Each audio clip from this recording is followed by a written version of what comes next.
Welcome back into our final episode of our parenting series. We are wrapping it up, and we are wrapping it up with a very relevant.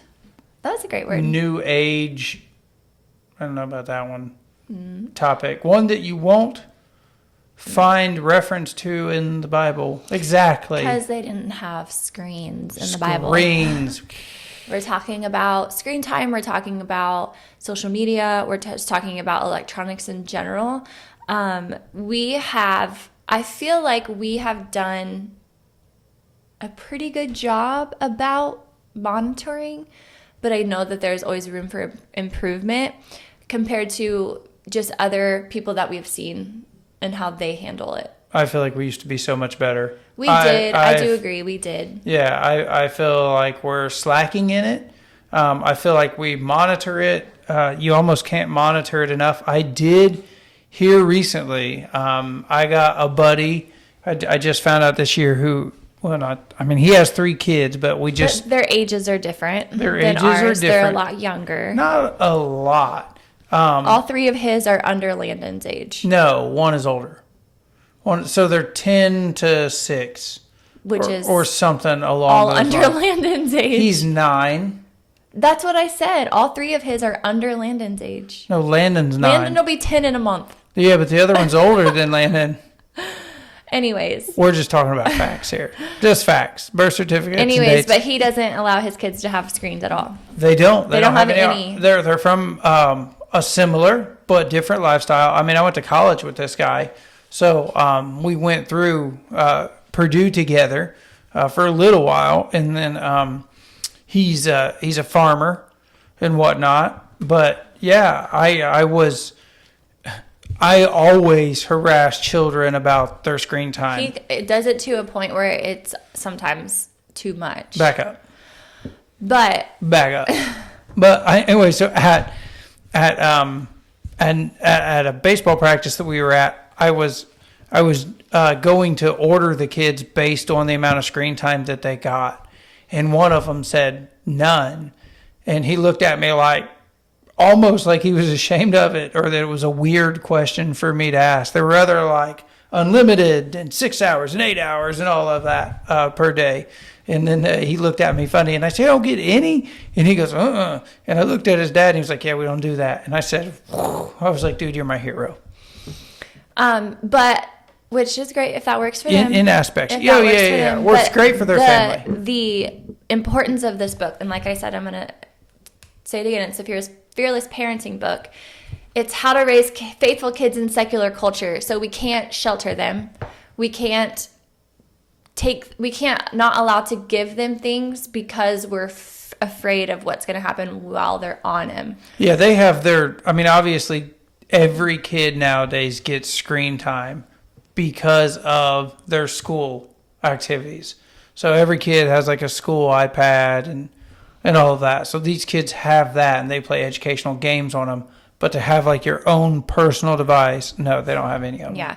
And so we are kind of talking about how can we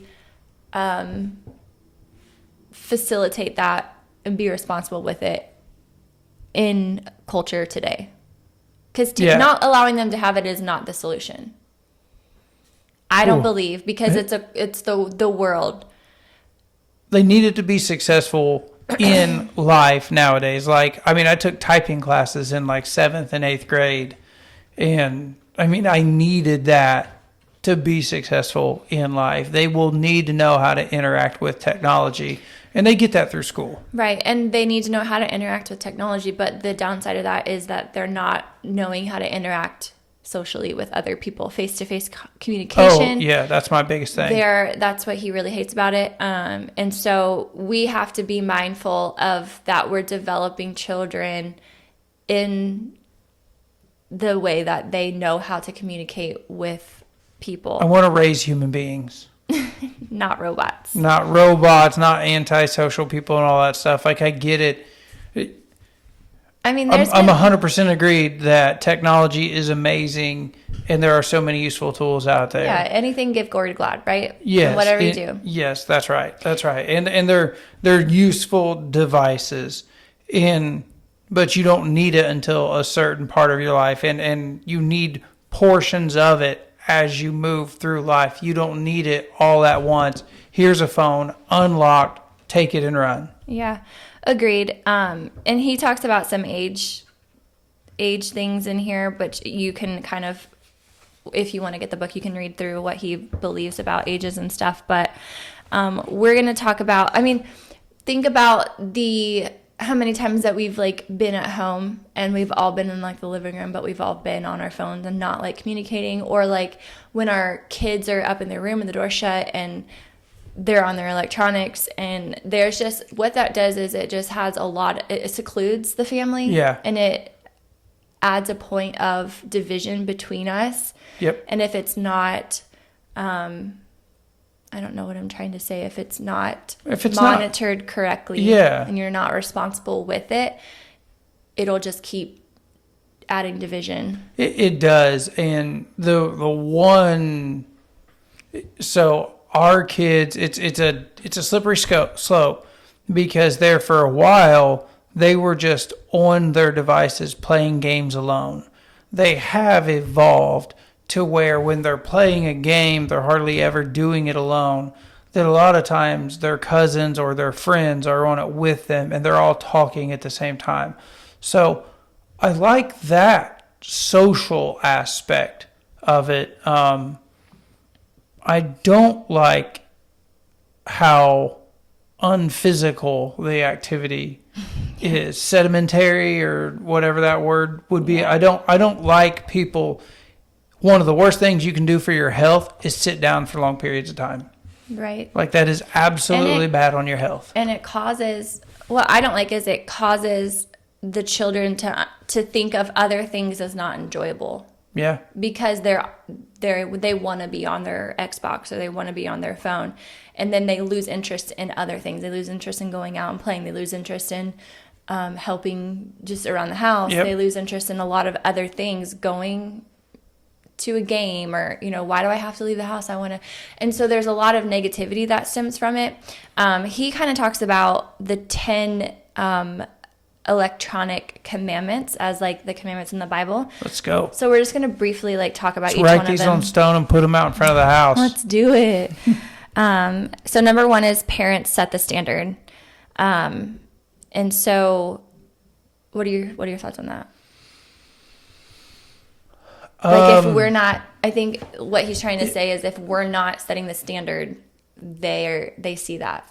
Oh yeah, they can't see us on our phones. Like, we can't say you can't long. be on your tablet for 4 hours, and then like we're on the couch on our phones for or on the couch watching TV right all day long and all of that stuff. Yeah, we set the standard. I know you can set screen time on your own devices and all of that stuff. You can get weekly reports on how much you use them. And monitor all of that stuff. So, I mean, Landon just called it out on me the other day, but I made a point to him to make sure that he understood that my time limit was like nothing compared to his time limit. And I was on my phone and my screen time limit popped up for certain apps. Like, I only let myself get on certain apps for so many hours or so many minutes or whatever. And he was like, "You've already used all your screen time today?" And I'm like, "Dude, mine's like a fraction of how much you get." Like, yeah. But like, we have to set the standard. So it's kind of like how you like talked about the other day about, you can't drink Coke, and then here I am drinking a Coke. Oh yeah. It's just like they see us do it. Why can't they? Yeah, I mean that's how smoking and drinking are managed. Smoking cigarettes or whatever, and drinking alcohol. It's like you got to be a certain age to do that stuff, but all of that stuff isn't always absolutely okay. We have to set the example of it. I mean, we can't, the old saying, we can't tell them not to do something and then us do it, Right. Number 2 is regulate, but don't prohibit. And I think that's kind of where, like I was telling you, like the view is we can't prohibit it because it's part of culture. Yeah. And it can be used for good. Oh, it can be. And so I believe that ours use them for good. And I think it brings out talents and passions also that you don't know about. Like Like right now, Landon is really into like editing videos and whatnot. And that's never something that I was passionate about. That's never anything that I would have asked him if he wanted to have a career in or anything. Right. But here we sit in our church and we need social media people. Like we need people to make That videos know. and do all that stuff Yeah. and everything. I'm like, here's a 9-year-old that in a couple years could be doing Could be that for a doing whole it. church. Yeah. And it just like regulations, like no phones at dinner. And I feel like we do that really Yep. well. But Easton watches TV no at phones dinner in a every once in a while. restaurant during a family meal. Oh, yeah. Which, we try to do that. Yep. To our best of our ability. Number 3. I try this to is- leave my phone in my car when I go into the church. Yeah. That's something that I try to do. There are certain times where I bring it so in. you're not distracted. Yeah, because I called Landon the other day. He just was pulling his phone out of his pocket and just clear. checking it? Well, no, he was just clearing notifications and then putting it right back in. And that was all he's doing. But he's getting all these stupid like Fitbot like all kinds of goofy notifications from sports alerts and all that. Like he's not reading them and unlocking his phone. I said, hey, I don't want to see it again. He goes, I'm just pulling it out to clear notifications. And I'm like, yeah, but that's a moment where you get disconnected and then you have to reconnect after that. So just even having them around, they're so addictive. Agreed. This is his age. He thinks no smartphones until 16. Ooh. Which Whoops. I feel like is a very, I don't know if that's culturally, That's hard. When It was is- this book written? yeah.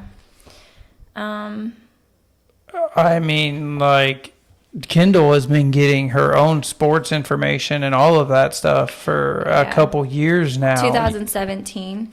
Yeah. So I don't know. I mean, we had a rule our kids couldn't get it until they were like in junior high in sports where they needed, because like at that point you're like staying after school and you need to call home, or to the point where they were being away from us or family. Yeah, that's what's Kendall. Yeah, she Like got a with little bit friends. earlier than that. Yeah. Where they were staying overnight at a friend's house. That's kind of when we started, and I think she was like 12. I think it was on her 12th It birthday. was right around 12. Yep. So that's kind of where we started it. It was But actually in the spring. It wasn't around her birthday. It was after her birthday. his thing is that just the cognitive aspect is not fully developed, I guess, until 16, which is very well true. Number 4 of the commandments is I can't say that word. Unequivocal. Okay, so understanding as to the ownership of any electronic device. Oh, they need to know it's mine. They repeat to this I'll phone does smash not that belong to mug. the child. It does not. I smash And it that in a the heartbeat. parent has the right to look at it at any point, take it away Yep. at any point. It is not theirs. Love it. I'm gonna go write my name on their stuff. Number 5 This is is mine. no passwords and 24/7 parental access. And them not having a password that the parent's not aware of, Right. Yep. and the parent being able to access it at any point. Yo, if it's got a password on it and I can't get into it and they won't tell me about it, I'm gonna get into it with a hammer. Yes, which I feel like we do have that with our children. We know Yep. all their passwords. Parent control apps is number 6. Being able to control what apps are downloaded, which we do that. We do. We make sure that we look at them. I get a friend or a request. I look at it, make sure that it's not something that it shouldn't be, and approve it. And Kids find a way around all kinds of things. A buddy at work who has children 4 or 5 years older than ours went through this. And he was like, we had all that stuff. We had things that would tell us if they were texting certain words. You can even get apps that have Yeah. key words. He goes, but they find a way around that. They're smarter than that than what we are. The best thing you can do is open up their phone and look at it and try to find that stuff. I mean, that's the best thing that you can do. I mean, you've went into Kendall's room a few times, and late at night or unexpecting or whatever, and be like, hey, just let me see it, and she'll give it up. And Yeah, I'm just she does. It's the phone check. I do it randomly. Like, Yeah. let me look at it, and then I'll get back to you in a little bit. And if I see anything, we'll talk about it. Yeah, because there was somebody that we know, their child, I don't know how they got approved to download like Snapchat or something like that, like one of those real bad apps. Oh, yeah. And it got downloaded, and then Yeah. the parent prevented it, like deleted it. Off and- of the phone. off of the phone and all of that stuff, but Yeah. but the permission to download it was still left out there in the 'Cause cloud. it was on the cloud, yeah. So the kid was downloading it, using it, and then deleting it and doing that like a fair amount. Yeah. Yeah, so you got to watch them. You just got to grab their phone when they don't think you're going to grab it. Number 7 is all electronic usage has a set end time each night. So don't let your kids have their phone like 11 o'clock at night, midnight. They got to Like, shut down. There's got to be a point. A lot of bad things can happen in the dark. Yeah. And we want to make sure that we're protecting and restricting that from happening. And you can do that by setting a time for the phone to be turned off. Turn them off. Which- Adults need that too. Yes. You shouldn't be laying in bed doing that stuff. The number 8 is devices with internet access have blocking software, which We don't. blocking software. Well, I guess you have all the restrictions on their things. Yeah, I feel like we do that pretty Yep. well. They can't get on, like Kendall can't just surf on Google on her phone. No, yeah, she can't just look stuff up. Yeah. Yeah. So we have that set. Number 9 is time limits for video gaming, which can be accessed through Xbox. Yeah, we have it on Xbox, yep. Yep. So we time limit that. And Nintendo. And then number 10 is age appropriate video games only. So We're not so good at that. yeah. It says most games are R-rated movies. Most of these games are kind of like R-rated movies. There's violence, blood, profanity, topless girls. And if you don't permit them to watch an R-rated movie, then why are you permitting them to the games? I'm okay with like the violence and blood and all of that stuff. Like he'll play games that do that. I have yet to see topless girls or I think like mostly like the racing games I've heard there are girls who are like topless. race car games. Yeah. I haven't heard that. Mm-hmm. So, well, I didn't know that. I know that there are lots of other gaming games out there, but luckily they only have like 3. He only has like 3 or 4 that they play gaming wise, and most of them are sports games. Yeah. I don't know of any racing games. What I think what we'll try to like close this out with is, just try not to use it as a babysitting tool. I think a lot of Oh my times gosh. we will see parents that instead of watching their kids, they will put them in front of a screen and they'll have headphones. They will have headphones and they will have a phone or a tablet and they are out. They are just zoned out. Not just at a restaurant. We see it Restaurants, we see it at the grocery stores. I've seen it at church. at churches. I've seen it That is where no in the screens. car. No. I'm like, let's just not get to that point. Kids need to sleep in the car. I mean, you grew up sleeping in the car. That way, when you got where you were going, you could ignore the crap out of your parents or what you were doing. Or you looked outside and you saw stuff. Screens in church, absolutely not. 100%.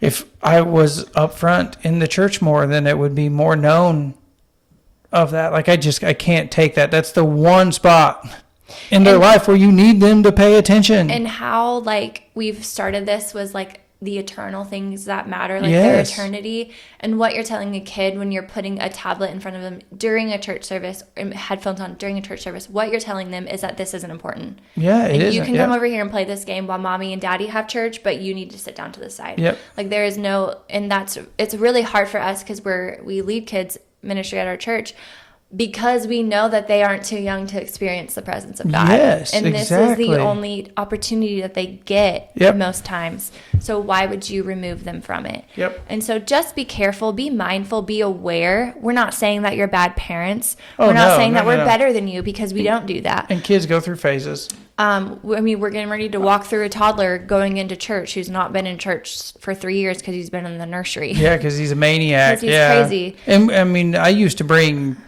like a bag of toys to church. Yeah, and totally destroy your row with a bag of toys and all that If you have stuff. to sit in the back and get a toys area out, Yeah. try that. But please don't resort to a babysitting tool like electronics. Yeah, just remember that these are designed to be useful, but most of what people do on them is designed to be addictive and to bring you back to it. You are turning your children into addicts. You are developing an addict gene in them that could progress and be into an addiction of something else in the future. Sorry, that got real bad there, but that's the way I see it. It's designed to be addictive. They want you to turn this on and look at it. They don't care about your mental health and all of that. They want every part of you that they can get. Right. And I heard a pastor who was talking about, she received this vision from God about the word that was spoken to her was, my people are staring into darkness. Oh, yeah. And she got a revelation that stare into darkness was people staring into a deep darkness of sin, of addictiveness, of things that they shouldn't be looking at, things they shouldn't be hearing. And we just have to make sure we are aware. Wake up and check the parameters. Like, your kids need boundaries when it comes to screen time. If you don't have boundaries, set them. And if you're setting boundaries for them, let's set them for ourselves. We used to do No Tech Tuesdays and Thursdays, and we didn't do that this year. And one of his, which I think is really awesome, is keeping the Sabbath. He talks about, let me find it. It's like right before that. At least on Sunday. He calls it family Sabbath rest, where they abstain from outside family activity that's not Christ related. So no sports, school events, that kind of thing. They abstain from electronic activity that separates the family. But if the family's playing watching a movie together, watch a movie, they turn off all their phones completely. And then every couple of months, they do skip church and do like an all-day activity. Oh. So that's how they do their family rest. That Sabbath. sounds good. So an idea, not saying that that's for everybody, but Yep. if it fits the shoe that you want to put your foot in, then let's put our foot in it and wear it. That's right. So those are just, like I said, we're not perfect parents. We obviously have been very open with you guys and humble and knowing that we need to be better parents. But it's just good to hear other people talk about it and to make sure that, this is a very secular culture, and how do we can't be scared of raising good kids. We got to stay vigilant. We got to raise them with enough information to where we feel fearless when we put them out in the world. We will still have fear, but we need to know that we've done a good job, so we need to be diligent about it. Yeah. So thank you so much for tuning in with us over this parenting series. We hope you've enjoyed it, and we can't wait to introduce our next season with you. So subscribe, share, and we will see you next time.